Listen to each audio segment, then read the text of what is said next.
water came up to about that line across here. Memories of the 2023 flood will never fade for David Oxford. Inside a half hour, I went from almost no water on the property to water that was probably 25 to 30 inches up the side of my property. The Bedford man and his wife were displaced for 5 months and have since put $100,000 into repairs. About 70% has been covered through federal funding. I told my wife, we're certainly, this is a flood that's going to basically take the house. He's happy it didn't and says living here is worth the risk. But new builds are not anymore, according to new city rules. On Tuesday, City Council ruled you can't build along parts of the Sackville Rivers. The 1 in 20-year floodplain has a 5% chance of flooding in any given year.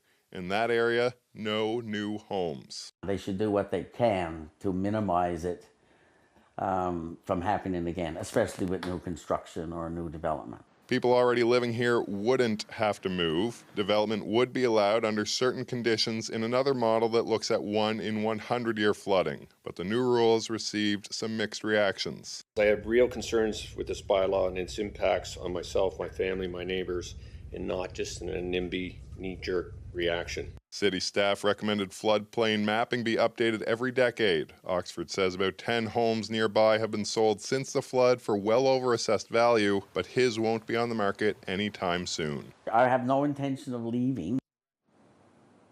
Now, I spoke to the Sackville Rivers Association today by phone. A spokesperson tells me it's been decades in the making to get this flood mapping expanded. They say they're pleased to see this step forward, as it will ultimately be better for all the communities the rivers run through. Todd. Callum, taking a look at that expanded floodplain, it puts a lot of familiar Bedford locations underwater.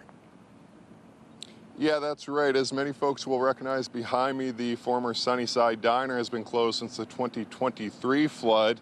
Now, the Chicken Burger, part of the Bedford Highway, and the Bedford Place Mall are some of the other areas considered at risk in the 1 in 20-year map, and that's just one of the communities that are impacted. Back to you. All right, Callum Smith in Bedford for us this evening.